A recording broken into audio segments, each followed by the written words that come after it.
Olá! Olha eu aqui de novo. Que felicidade poder estar com vocês e ao mesmo tempo estar com vocês de uma certa maneira, mesmo à distância. Que bom saber que vocês podem me ouvir, me ver e que eu estou linda, sorrindo, né? Espero que vocês estejam se cuidando, estejam também super que estejam muito bem, tá? Que, ó, não deixe de usar o álcool. Vou até passar aqui um pouquinho na minha mão pra poder me higienizar aqui, ó. Tá, no corpo. Contra esse Covid que veio trazendo tanto desastre, não é mesmo? Não esqueçam, ó, a máscara, eles estão utilizando a máscara. Opa, pega assim, né? Não pode pegar na máscara. Pega na. Estão utilizando. Olha que bonitinha. Só pra não esquecer, tá, galera? A Zica tia tá morrendo de saudade, minha gente. Vocês não sabem o quanto vocês estão fazendo falta. Sim, mas vamos lá para a aula de geografia. Continuar dando continuidade aos nossos assuntos e também finalizando, tá? Encerrando aqui mais um período, mais um bloco, mais um bimestre em relação a esses assuntos. Aliás, bimestre não, desculpa. É mais um mês. Não, bimestre ainda não. Nós ainda temos muito o que estudar. Bom, mas finalizando aqui mais um assunto para a prova, né? Então, aqui dando continuidade aos trabalhadores do espaço rural. Essas aulas a gente falou muito sobre o campo, sobre como o que acontece, as pessoas que vivem, a importância, né, das terras, enfim. Então, a gente vai agora aqui falar um pouco sobre os trabalhadores que vivem lá, né, nessa labuta, né? Nessa bênção que é estar em contato com a terra, com a natureza e trazendo tantos benefícios para cada um de nós. Então eu botei aqui algumas imagens que vocês podem observar aqui cortando cana, né? Uma pessoa cortando cana, outro limpando a terra ali, colhendo, outro colocando veneno, agrotóxico, colocando aí, ó, contra as pragas, algum mal que vem atingir a plantação, né? Ali uma colhetedora, se eu não me engano, que fala aqui, ó, essa máquina aí tá colhendo, se eu não me engano. Não, colhendo não, desculpa. Colhendo algum grão, não sei se é trigo, soja, não sei o que especificamente seja, mas tá colhendo. E aqui, ó, ali mesmo só uma imagem da natureza aqui, de alguma plantação. Bom, então é isso, são os trabalhadores do espaço rural. Essas pessoas são muito importantes, eu já venho falando disso, elas precisam ser valorizadas, tá? Aliás, todo trabalhador deve ser valorizado, até porque cada um tem sua importância, cada trabalho traz seu benefício e suas vantagens para cada um de nós. Então vamos lá, já que observaram a imagem, né? Vamos pra cá. Então, eu trouxe aqui que 26 de maio já até passou, né? O Dia do Trabalhador Rural. Por que eu vim falar sobre o Dia do Trabalhador Rural? Porque devido a essa questão de muitas pessoas ainda não valorizarem, tá bom? O trabalhador rural. Acha porque que vivem, moram na cidade, são pessoas mais importantes, porque executam trabalhos que não lidam com a terra. Mas na verdade, como eu já falei para vocês, não podemos esquecer que cada um em seu devido trabalho tem sua importância, desde o gari até a empregada doméstica, até o trabalhador rural. Qualquer um tem sua importância, porque nós precisamos de todos, tá? Nós temos que aprender a viver em coletividade e em conjunto. Embora cada um com suas funções, mas nós precisamos de todos. É como se nós fôssemos um organismo vivo. Porque se o gari deixa de pegar o lixo das ruas, como é que não vai ficar essa rua? Se aquela pessoa que trabalha em uma casa de família, uma doméstica que trabalha numa casa de família e ela deixa de ir, complica a vida das pessoas que precisam dela, tá? Então, cada um tem sua importância. Não vamos esquecer disso e vamos procurar valorizar, sabendo da função e os benefícios que cada trabalhador, que cada profissão traz. Então, vamos aqui, ó. Então, o dia 26 de maio é o dia do trabalhador rural. Então, o trabalhador do campo se dedica às atividades ligadas a Quais as atividades que o trabalhador do campo se dedica? Olha, observe a imagem aí, ó. Uma pessoa, ali acho que é ovelhas, criação de ovelhas, significa o quê? Que tem criação de animais, plantações, colheitas de frutas, enfim, então, ó, então o trabalhador ele se dedica a atividades ligadas à terra, a hortas, tem a imagem da horta, a pomares, colhendo ali frutas, ó, a plantações e a criações de animais, tá bom? Então, o trabalhador, só para vocês verem aqui, ó, criação de animais. O trabalhador, do rural, do campo, se dedica a todas essas atividades. E olha o cara aí criando pato, galinhas. Então, isso significa dizer o quê? Que de lá vem os recursos, vem o nosso alimento, não é? Vem os recursos naturais que tanto nos beneficiam. Por exemplo, a roupa, a gente precisa do algodão para produzir a roupa, né? É uma matéria-prima. Então, alguém tem que plantar o algodão para poder ocorrer todo um processo de fabricação para transformar em roupa. A galinha serve como um dos alimentos. Quem que não gosta? Muita gente gosta de comer uma galinha caipira, que é saudável, é gostosa, saborosa, não é?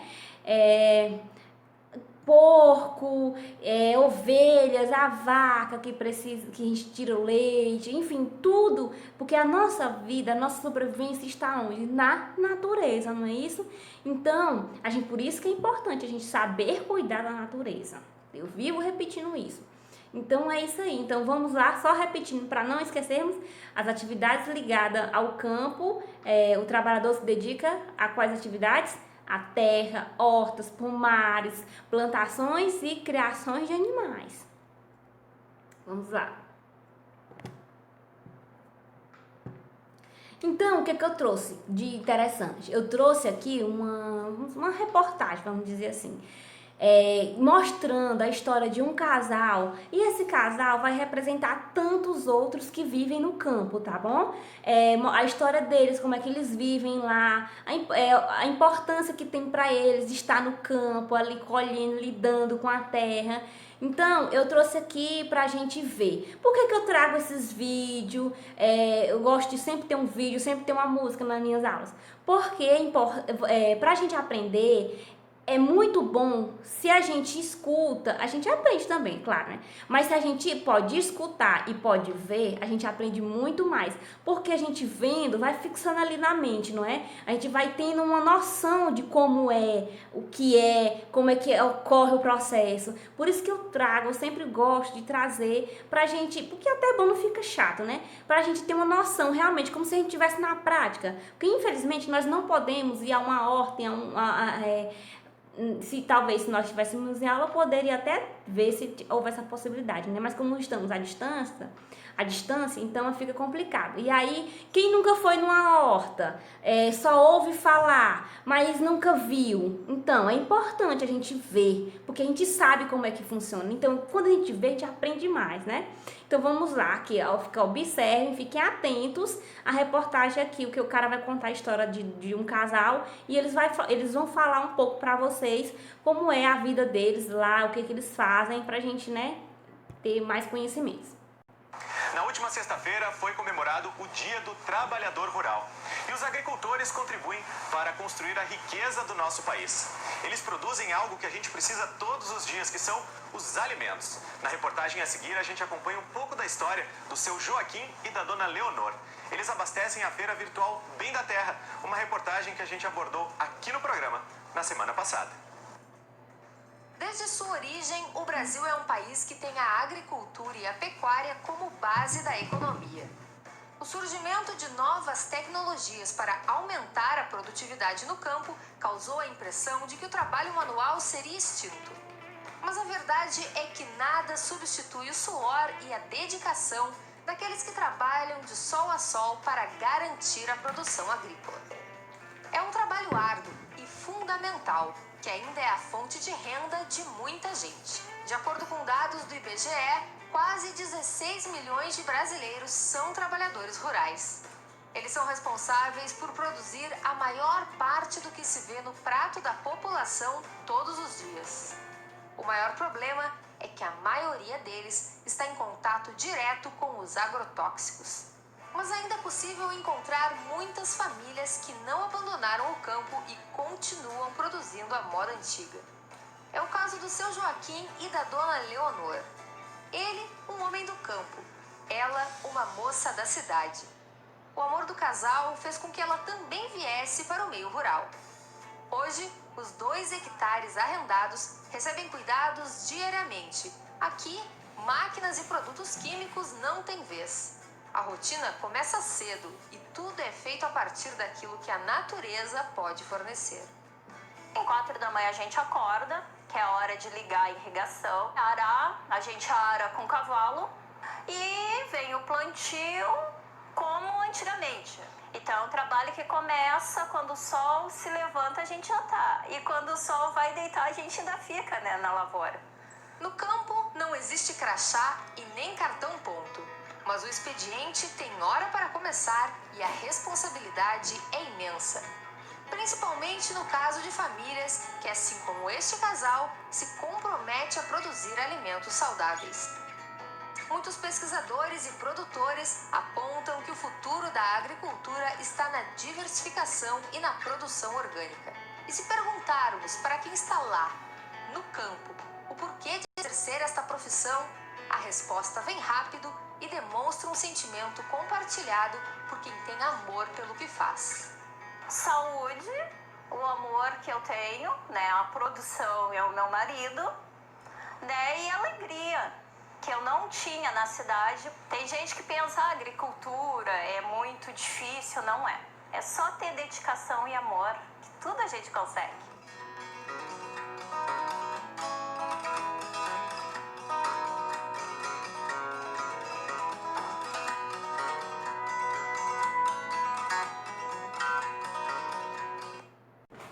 Para eles é vida estar no campo, é muito gratificante, é prazeroso, né?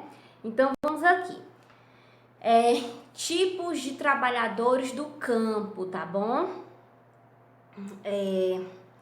E aí, que tipos de trabalhadores temos no campo?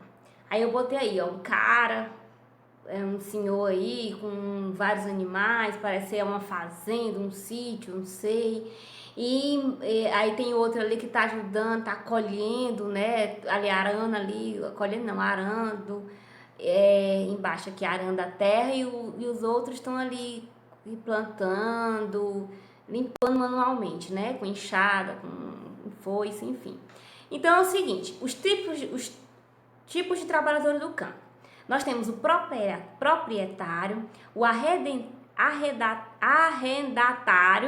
e o assalariado, tá? Então, o que significa isso? O proprietário da terra é o próprio dono, aquele que atua em sua terra, tá? Que comprou aquela terra, tá garantida por lei e ele vai viver nela, vai tirar seu sustento, que é o caso de muitas, como já vem falando em aulas passadas, da agricultura familiar, por exemplo, né?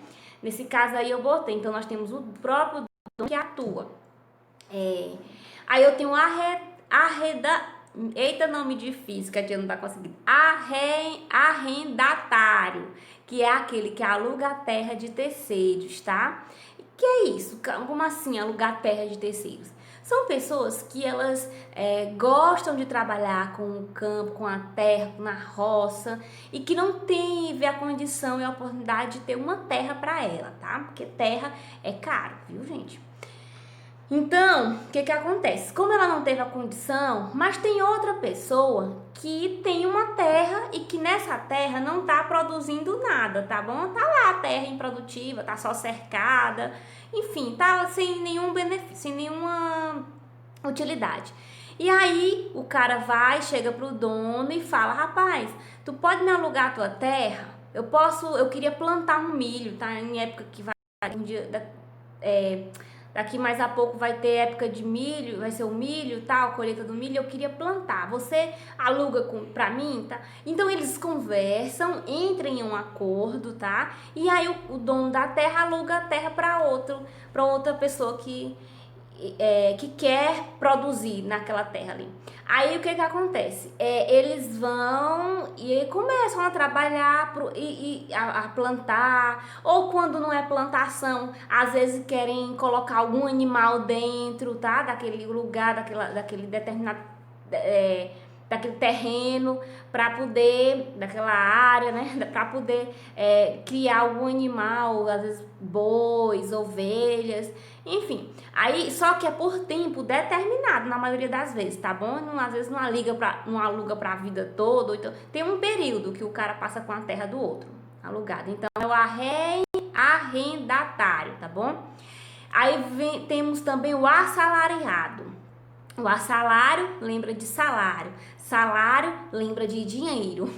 Então, esse assalariado ele trabalha em um serviço fixo, tá? Ele tem assim, onde ele vai todo final de mês, ou todo começo, ou todo meio, não sei, dependendo do período que ele entrou. Todo mês ele vai receber um dinheiro fixo, um salário ali por estar trabalhando. Então, o serviço, ele não tem prazo determinado para terminar, ou seja, é fixo porque é permanente, ele todo mês, ele vai receber um salário e ele vai trabalhar ali a vida toda, se ele quiser, tá bom? Então, não tem prazo para terminar, o assalariado. Então, vamos lá, vocês, só repetindo, é o tipo de trabalhador do campo: proprietário da terra, assalariado e arrendatário. Tem outros? Acredito que sim, tenha, mas a gente vai focar nesses daqui, que são um dos principais, tá bom? E aí, a vida dos trabalhadores do campo é muito difícil? Quem imagina que se a gente viu ali aquele casal contando a história, muito felizes, não é? E ninguém nem imagina que tem dificuldade, que é tudo muito bonito, que é tudo uma maravilha. Será que tudo é só maravilha? Nem tudo na vida é só maravilha, é mar de rosa, porque tudo tem suas dificuldades, tem seus processos, seus altos e baixos, tá bom? Porque nada na vida é fácil, gente. Então, tudo dá trabalho para se fazer, então requer muita dedicação. É por isso que quando vai se fazer algo, tem que ter muito amor para poder suportar todas as dificuldades e conseguir vencer, tá bom? Que não é bom trabalhar em algo que a gente não gosta, não. Fazer algo que a gente não gosta, não. Porque a gente vai fazer com raiva ou mal-humorado. Mas é por isso que tem que ter amor naquilo que a gente vai fazer. E às vezes, por mais que a gente nem sempre goste, mas é necessário dedicar-se também e colocar amor. Porque às vezes você acaba aprendendo a gostar, tá bom? Às vezes a gente não nasce sabendo de tudo, a gente não nasce gostando de tudo, a gente vai aprendendo ao longo da vida, né? Então vamos aqui, a vida dos trabalhadores do campo é muito difícil, sim, porque tem dificuldades. E que tipo de dificuldades são essas? Como vocês estão vendo aqui na tela, habitações em serviços básicos. Quais são esses serviços básicos? Como, por exemplo, água encanada. Nem em todo o interior, nem todo lá no campo onde se vive, tem água encanada. Tem energia elétrica, nas ruas não são calçadas, não tem esses serviços básicos que a gente tem em casa aqui na cidade, entendeu? Então, para eles, aí já tem uma questão de dificuldade. Porque como é que chega a água até eles? É necessário, às vezes, o carro-pipa, ou então eles têm que ir buscar muito longe algum olho d'água, dependendo de se tiver algum riacho, não é isso? Ou um rio próximo. E a questão da energia, por exemplo, que nem todos os interiores têm. Isso é porque às vezes é muito distante, há uma grande dificuldade para poder a energia chegar. Só que a questão de investimento também do poder público, dos governantes, tá bom? Em ajudar esse pessoal que vive no campo. Aí cabe cada município, ou cada estado, ou cada país focar nessas questões para poder estar melhorando a vida do seu povo. Então vamos aqui, botei aqui, ó, a imagem para vocês terem uma noção como é a dificuldade do pessoal do campo, tá bom? Olha aí, ó, um senhor, ele com a carroça, como é que eu posso, não é nem um balde de água, esqueci como é que chama esse coisa aí que ele tá em cima, né? Um galão, uma caixa d'água, vamos dizer assim, né? E ele aí indo buscar água em uma carroça, tá bom? Então é muito. É difícil, isso não é fácil não. Você não ter água em casa é muito ruim. A gente sabe porque quando falta água na casa da gente, a gente fica louquinhos, né? A gente fica desesperado porque, não chega essa água. É muito ruim a sensação de não ter água. E água é vida, né? Aí aqui, ó, eu botei aqui a imagem também, ó, de um local que não tem saneamento básico, esgotos, não tem calçamento. Aí quando chove fica uma lama só, ou quando tá na época do sol, é uma poeira sem fim, que a gente sabe que traz algumas questões de doenças também, né? Então, é difícil, tem essas dificuldades em alguns lugares, tá bom? Então, por isso que tem que gostar muito daquilo que tá fazendo ou gostar de estar naquele lugar para poder superar essas dificuldades. E não é só gostar, também tem que saber buscar seus direitos e tem que saber lutar por uma vida melhor e mais digna, porque todos nós temos esse direito, é garantido por lei. E assim, outras questões aqui do campo, do trabalho no campo, ó, aí é um monte de máquina arando a terra, tá? As máquinas. Então, o que é a tecnologia aqui dentro do campo? A mecanização gera o desemprego no campo, porque ao mesmo tempo que a tecnologia é muito boa, ela facilita a vida de muitos, ela também traz algumas consequências não boas, como por exemplo o desemprego no campo. Por que desemprega muita gente? Porque assim, se eu tenho uma determinada terra e lá eu preciso de muita gente para colher, para arar, quando chega uma máquina que pode fazer um serviço por muita gente, eu não preciso contratar vários trabalhadores para fazer um serviço que a máquina ela faz em questão de minutos ou de horas. E aí eu acabo dispensando as pessoas. Não preciso trabalhar aqui na minha terra, não. Eu tenho uma máquina. Eu vou precisar de quantas pessoas? Uma ou duas. Para quê? Para operar aquela máquina. Para poder saber dirigir um trator, vamos supor.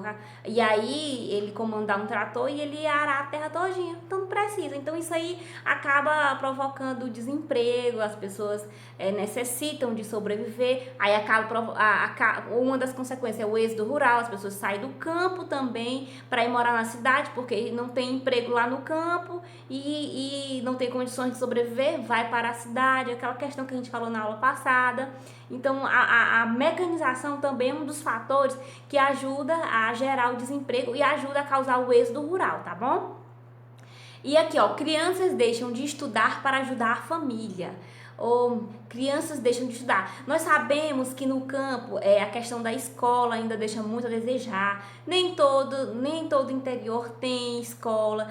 Eu não sei se vocês já ouviram alguma reportagem falando sobre a dificuldade de muitos jovens, adolescentes, de muitas crianças que têm que caminhar léguas, quilômetros para poder chegar ao local onde o ônibus passa, porque às vezes a prefeitura manda um ônibus lá para o interior para pegar os alunos, mas como algumas casas de alguns interiores são muito distantes, e aí eles têm que caminhar quilômetros, léguas para poder chegar ao acesso do ônibus, aí pega esse ônibus, né, para ir para a escola mais próxima, ou então para vir para a cidade para estudar. Então isso torna uma dificuldade que desmotiva muitas crianças, muitos pais de estar em busca da educação. E também tem a questão da dificuldade que tem uma família, por exemplo, a agricultura familiar, como nós falamos, não é toda uma família que trabalha ali, aí muitos deles deixam de ir para a escola para ajudar, então não vou ficar hoje plantando, vou ajudar aqui minha família, e aí aos poucos vão desistindo, ou então não vão de jeito nenhum para a escola. E isso não é bom, não é? Por que não é bom? Porque não é bom ficar sem conhecimento, não é bom não ser alfabetizado, não saber ler. Uma pessoa que não sabe ler, que não tem conhecimento, é um cego no mundo. E ser cego não é legal, né, galera? Vamos falar a verdade. Quando a gente aprende algo, olha que nossa vida, nós nos enriquecemos nossa vida. Nós se tornamos mais poderosos. Por quê? O conhecimento, ele é uma arma poderosíssima. Quem tem conhecimento também tem poder, tá? Então, é uma realidade de muitas crianças aí, essa imagem que vocês estão vendo. Criança ajudando a família no campo. E assim, eu não queria finalizar com essa imagem triste, né? Mas aqui nós temos Outro personagem da vida do campo, da história do campo, que faz parte do campo. Quem são os boias frias? Eu acredito que vocês já ouviram muito falar já ouviram falar muito desse termo, boias frias, não é? Boia fria, olha a imagem que eu botei, o cara tá sentado em cima de um tronco, de um pedaço de tronco, né? Ele tá almoçando, tomando um café, almoçando, o facão do lado, né? Perto de, parece ser cana o que tem atrás dele, né?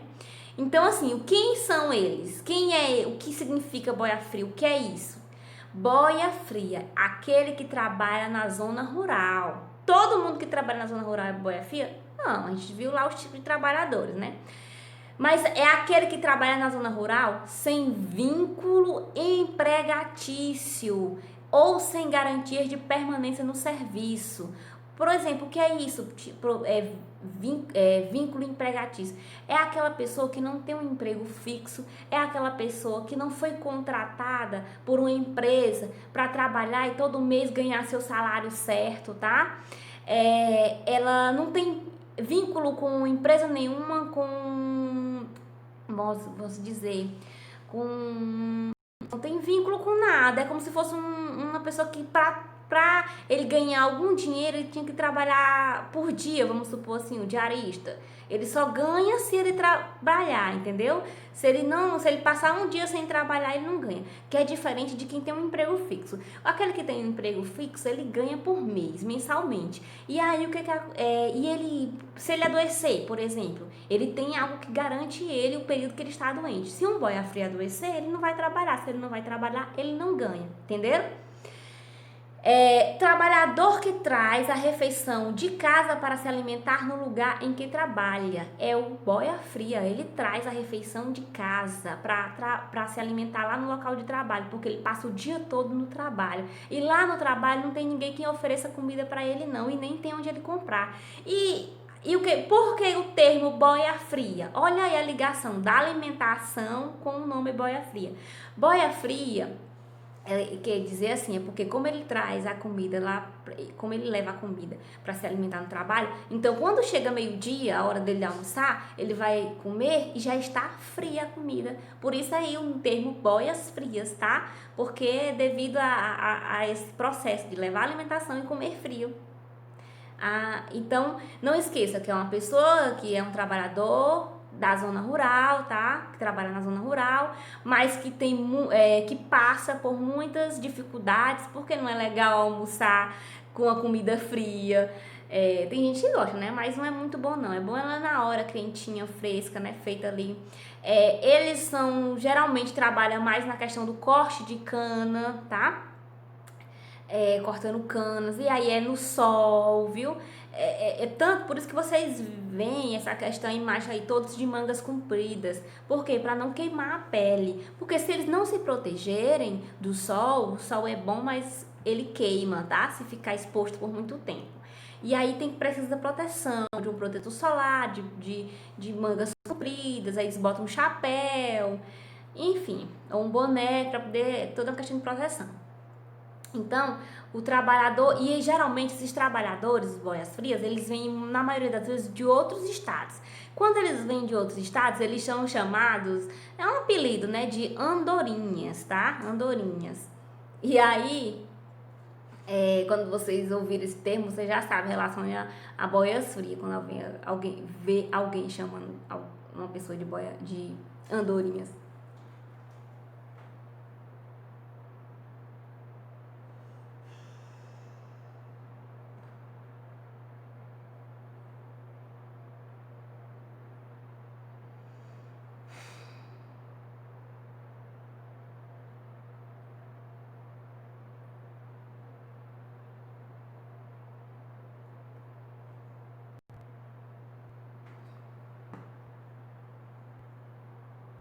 Meu Deus. E assim, o boia fria, ele ganha muito mal, tá bom? Eles não ganham bem. Há muitas vezes, esses que sair da sua terra natal para ir para outro estado para trabalhar como boia fria, em corte de canas, na maioria das vezes, eles quando geralmente não tem nem dinheiro para pagar o local que ficam, tá? E é um trabalho muito sofrido, gente. Então, quando vocês estiverem lendo o livro aí, na 238, falando sobre os boias frias, vocês vão, o livro vai relatar mais a questão da vida, como é um boia fria, das dificuldades que passam, tá? Porque eu não vou falar tudo, porque eu quero que vocês leem, tá bom? E aí, como eu já disse, não esqueçam, a leitura é importante. É chato, tia, ler, eu não gosto de ler. Tem muita gente que não gosta e é chato. Bom, tudo aquilo que a gente não gosta, mas que é necessário, é bom aprender, começar a aprender a gostar. E a gente só começa a aprender a gostar praticando, fazendo. Eu não gosto de ler, mas você não é que você não gosta de ler, você gosta até de ler sim, nem você não sabe. Você gosta de ler uma história de quadrinhos, você deve achar interessante histórias de terror, histórias de ações, então você gosta de ler. Porque o mundo é a leitura, tudo que está à nossa volta, a gente está lendo. Uma imagem, a gente vê uma imagem, a gente lê. A gente olha para uma pessoa, a gente está lendo ela, porque a gente está conseguindo ver se ela é feia, se ela é bonita, se ela vem muita coisa na cabeça da gente. Então isso é uma leitura. Então a gente tem que começar a ler as questões, o livro da sala também, os paradidáticos, por quê? Porque ele traz conhecimento, traz informação, e eu não gosto de ler, mas eu começo de pouquinho, eu leio uma linha, eu leio 2 linhas, eu leio um parágrafo. Todo dia, se eu ler um pouco, eu vou começar a ter o prazer e o gosto pela leitura. Não é obrigado eu ler um livro todo em um dia, em uma semana, mas é obrigado eu ler uma linha, uma frase todo dia, um parágrafo todo dia, e assim a gente vai evoluindo aos pouquinhos, vai crescendo e vai se enriquecendo, tá? Porque quem lê fala melhor, se expressa melhor e se comunica melhor. Então vou deixar aqui minha mensagem para vocês agora do de hoje. Não deixe de realizar aquilo que é necessário para a sua vida, nunca. Estudar é necessário, tá? Por quê? Porque vai nos libertar da ignorância. Ser ignorante não é bom não, viu? Então, comece fazendo o que é necessário, depois o que é possível e de repente quando você se perceber, você estará fazendo o impossível. Então, mensagem, meu abraço e até a próxima.